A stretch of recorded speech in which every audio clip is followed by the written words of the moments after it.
Magandang gabi mga kaibigan. Ako po si Ate Ems. At ito na naman ang inyong paboritong oras ng kwento ng kababalaghan.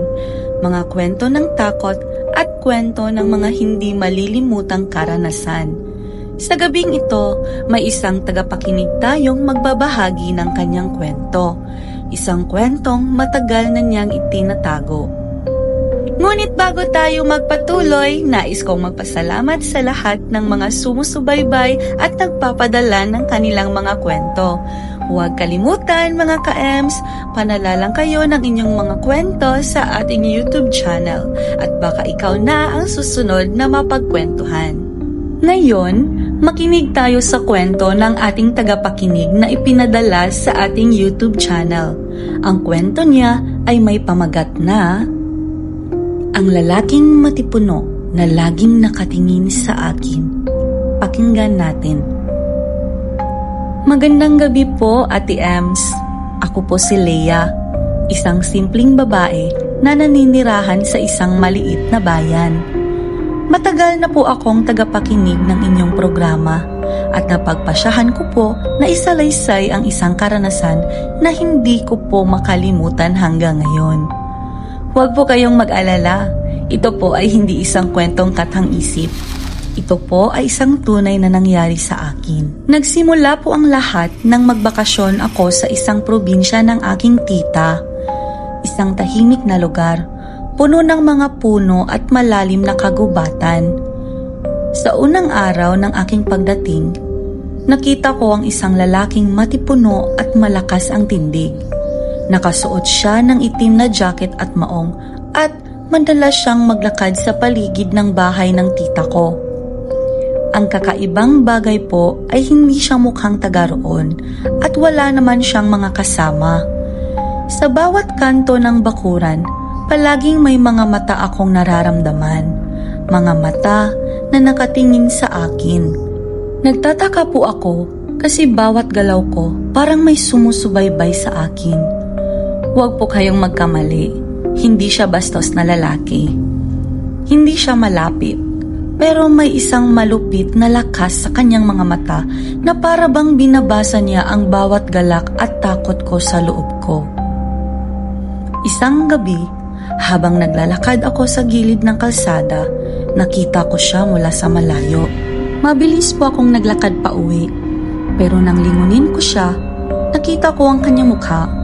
Wala po siyang ngiti at ang mga mata niyang parang mga ulap. Misteryoso, malalim at parang may mga lihim na nais iparating. Tila may isang puwersa na nagtulak sa akin na magmadali pa uwi. Kinabukasan, nagsimula na akong magtanong tungkol sa kanya. Tinawag siya ng mga tao sa baryo na ang matipuno at sinasabing isang matandang espiritu na may misteryosong misyon. Ayon sa mga matatanda, may mga pagkakataon daw na dumadaan siya sa lugar upang manghiram ng katawan ng isang tao. Isang katawan na matutulungan niyang maisakatuparan ang isang madilim na layunin. Sabi nila, siya raw ay isang engkanto o isang nilalang na nagmamasid sa mga tao para maghanap ng isang tao na papayag makipagtulungan sa kanya. Habang nagiging gabi, dumami po ang mga kwento tungkol sa kanya. Puno ng takot at kababalaghan ang mga mata ng mga tao at ang pangalan ng lalaking matipuno ay tila naging isang babala sa amin. Sa sumunod na gabi, nang muling dumaan siya sa harap ng bahay ng tita ko, naramdaman ko ang kakaibang lamig. Nakita ko po siya at sa pagkakataong iyon, hindi ko na nakayanan. Tumakbo po ako at nagtakip ng mata ko, subalit narinig ko na lang ang malalim na tinig na nagsabi, "Huwag mong takasan, Leia. Kailangan ko ikaw." Hindi ko po alam kung anong nangyari sa akin. Pero ang nararamdaman ko noon ay isang matinding puwersa ng takot at pangako. Isang pangako na hindi ko matatakasan. Ang huling bagay na natatandaan ko ay ang mga mata niyang sumisilip mula sa dilim. At bago ako mawala ng malay, Naramdaman ko ang malamig na hangin na tumama sa aking mukha. Nang magising ako, nasa loob ako ng aking kwarto.